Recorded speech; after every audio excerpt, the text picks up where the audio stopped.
Let's face it, being an entrepreneur is hard. And in today's video, I want to talk to you about some different mindset tips and strategies that you can do to help you be more successful on your entrepreneurship journey. So stay tuned.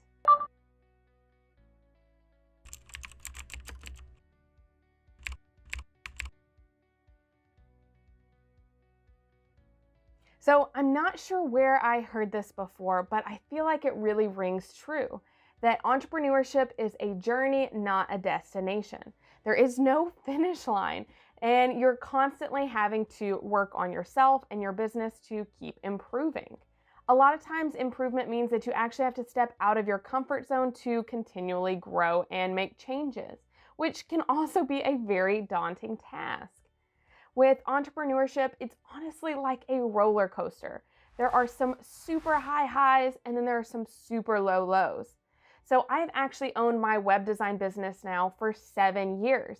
And in that time, there have been moments of pure excitement whenever something goes right, like hitting 25,000 subscribers, where you pop champagne and you're celebrating and you're so excited. And then the next month, you could have something bad happen and then you're on the floor crying. It really can be a roller coaster of emotions along your entire journey, no matter how long you've been in business. So it's really important to make sure that you're focused on your mental health, as well as a couple strategies that can make sure that you're more successful throughout your journey. So in this video, I'm going to talk about 5 different strategies that I have learned along the way of my 7 years of entrepreneurship, and hopefully they can be helpful to you as well. So the first tip is to just listen to yourself. So starting a business, as I said, is incredibly hard. And you're going to have days that you want to just show up and crush it. And then you're going to have days where you just want to Netflix and lay on the couch. And that's totally okay. You really need to listen to yourself and your body and figure out what's best for you. Obviously, you are going to need to still work and put in the time and effort. However, if you are really not feeling it and feeling off that day, whether it's a recent setback or a global pandemic that's changed the way that your business is working, whatever it is, make sure that you're listening to yourself. I've been there before where I just pushed through, and at one point early on in my journey, I was working 80 to 90-hour weeks. Needless to say, burnout came very, very swift, and it was very brutal. So I really recommend that you listen to yourself and that you don't overdo it, and that you're just being conscious of what your body needs and your mental health as well. Number 2 is to just be open to learning new things. There is no way that you know everything that you need to know to grow your online store or your business. And so it's important to always be learning. There are a lot of great platforms now and online classes that can help teach you different skills along the way. And you want to make sure that you're balancing that. You can't always just be learning, you need to actually implement it as well. However, by learning new tactics and strategies, you can faster accelerate your growth for your online business just by learning and implementing new things. So my third tip is to set rewards for yourself. So I know for me personally, I am very incentivized by rewards, whether it be financial rewards or just silly rewards that I've come up with. For example, whenever I just recently hit 25,000 subscribers, which by the way, thank you so much for your support. My husband and I popped a bottle of champagne and did this elaborate toast and a nice dinner. And it was really exciting and rewarding because it was a goal that I had worked on for so long. And to finally achieve it and have this kind of moment to celebrate it is really great. So you want to make sure that you're setting rewards for yourself of either something that maybe you don't want to do or it's really hard or going to take a long time, so that as soon as you get to that, you can celebrate whatever it is that you accomplish and your journey along the way. I set rewards for myself in all aspects of my life. However, I find that it's the most exciting with business whenever you're able to hit different business goals that you have to make sure that you're really celebrating it. I think as entrepreneurs, we can fall into the trap of going, okay, well, that was good. I met that goal. Now on to the next one. And while that can be helpful sometimes, you're also never really living in the moment and celebrating what you've achieved before moving on to the next step. So make sure to think through of how you can celebrate your different wins along the way. So number 4 is to know when to hustle and know when you need to give yourself some grace. So as I mentioned before, you really need to listen to your body. There's definitely a hustle period in your business, especially when you're first starting out, where you need to just throw some more resources and time to get started. However, as you're growing, it's not sustainable. You can't continue to go at a crazy hustle pace and keep the momentum. As I mentioned before, I was working at one point 80 to 90 hours a week, and I did that for almost a year. So by the time I was finished, I had to take an entire month and a half off because I was just totally burned out. And so coming back to my business after taking that time off, it was really hard to have that excitement and get started again.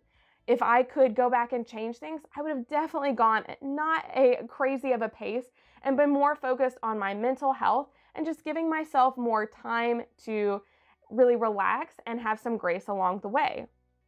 So I'm not saying don't hustle. There's definitely a time and a place for hustle, but also make sure that you're giving yourself some grace. With everything going on in the world right now and so much uncertainty, a lot of people are having to work from home and finding it really difficult, as well as maybe you have kids at home or pets that are really demanding. I have 3 dogs that like to be taken out every single hour. And while I have been used to working from home, it's still a problem that I'm running into whenever it's certain days where it's rainy and they just constantly want to play. So that means I need to really evaluate my work schedule for the day to better align with everyone and keep everyone happy. So make sure that no matter what's going on in your life, that you're going to give yourself some grace and not be too hard on yourself if you can't keep up a certain level of hustle along the way. Not only is it good to take breaks for your mental health, but also for your business too, because you may find that you're the most creative after taking a little bit of a break instead of just constantly grinding it out. And my 5th tip is to stop and ask for help. So as I mentioned before, it's always important to be learning new things and implementing them for your business. However, sometimes you may not have the answer, or it may be a lot of work to try and figure out the best strategy. And that's where it's really important to ask for help. There are a lot of different online mastermind groups, and you can even just get together with a local group of entrepreneurs in your area, whether in person or virtually as well. Just having someone to talk to about whatever struggles you're going through, it can be really helpful, even if all the response back is yeah, I feel ya. I've been through that as well, and it's really challenging. Just having someone to talk to and bounce ideas off of, as well as just go through the same journey together, can be really, really helpful. So I recommend looking at different options that are available in your area. If you have a small business association in your area, you may have different online learning options or in-person events that you can go to, as well as I personally love mastermind events. I've been part of a mastermind group for over 5 years now, and if you're interested, I can put the group that I'm in below.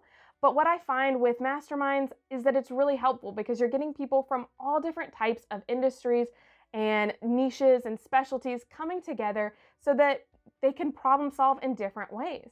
Many times I've come together for my mastermind group and I've had a very specific problem related to YouTube or my client-based business, and someone who is not in either of those businesses will have a great solution because they're on the outside looking in and they're able to quickly evaluate things and help make decisions and help give advice. So it's really important to surround yourself with other like-minded entrepreneurs that can guide you throughout this process. The thing that no one tells you is that entrepreneurship, while incredibly rewarding, can also be very lonely. So just having a group of like-minded people to talk to can really help along the way. So those are my 5 tips and strategies for really keeping your mindset right along your entrepreneurship journey. I would love to hear from you, so make sure to comment below and tell us how long you've been in business, as well as any issues or struggles that you've had along the way and ways that you've resolved those. Or if you're looking for tips and feedback of a current issue that you're facing, make sure to comment below and we would love to support you. Also, if you're interested in more growth strategy videos all about Shopify and how to grow your store in 2020, check out our recent playlist over here with different strategies for your Shopify store. And if you're not already, make sure to subscribe to this channel. We post videos all about Shopify and how to grow your online store, and we would love to have you part of this community. Thanks so much for watching, and I'll see you in the next one.